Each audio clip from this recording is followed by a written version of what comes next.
when we watched the video, you sat quietly with all this thing, bubbling up in you. Why didn't you also join them fighting?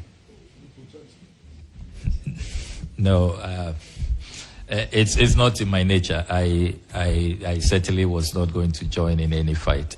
So I just, took things calm and did not want to partake in that. I was just about to respond to those who have said that, it was getting late and that I and my guests could probably have just gone home and could not have, and probably we should not have responded to the invitation when the chief whip said we can now enter the room pursuant to the invitation letter that we have received. And for those who say that, I want to remind them of the enormous powers that committees of parliament have under the Constitution. I want to, with your permission, Mr. Chairman, read Article 103. I could have really been in serious trouble if, following this invitation letter, I decided on my own that because it's probably getting late, I would not enter the room when I have been asked to appear. Article 103(1) of the Constitution provides, Parliament shall appoint standing committees and other committees as may be necessary for the effective discharge of its functions. 6 then says, a committee appointed under this article shall have the powers, rights, and privileges of the High Court or a justice of the High Court at a trial for A, enforcing the attendance of witnesses and examining them on oath, affirmation, or otherwise. B, compelling the production of documents. And C, issuing a commission or request to examine witnesses abroad.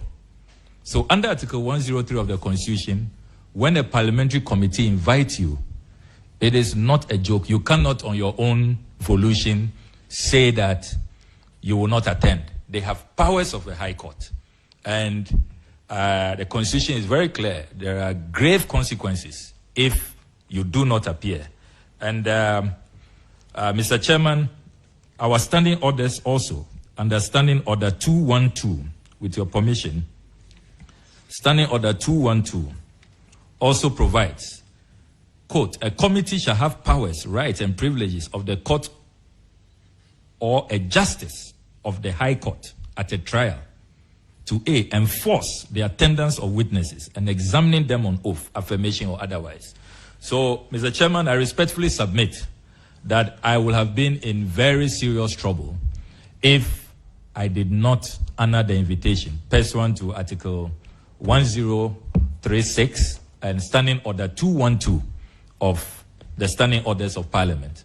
And that is why I was duty-bound as a law-abiding citizen, as a member of Parliament, to appear before the Appointments Committee, just as I have done. I received your summons yesterday, quite late, but I have put everything aside to be here. I will dare not,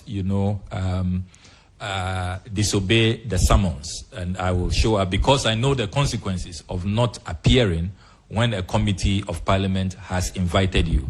So, Mr. Chairman, I want to state forcefully that I was not smuggled. I had the basis to be here, an invitation letter, and then a schedule of how I will appear in an orderly manner, all signed by the clerk of the Appointments Committee. And that is why I entered the room on that fateful night of the 30th of January. Thank you very much, Honorable Samuel. Before my colleagues take their turn, can you just summarize what you saw on that day? You gave us what really happened on that day, but you did not tell us what you saw in the room. This committee is to investigate what really happened in the room. Thank you for giving us the background. Now, I want to know what you saw in the room on that day. Just a summary because of time. What I saw was a degeneration into violence, destruction of property. As soon as I entered, I was greeted with hostilities. It was clear to me that I was the target. They did not want to have me vetted that day. And why do I say that? If you look at the schedule advertised and published, the media giving copies, you had some of the persons here who were even taken ahead of me. For example, the Honorable Joseph Bukari Nikpe. He was to have come after me on the schedule that the Appointments Committee published. They did not have any difficulty bringing him ahead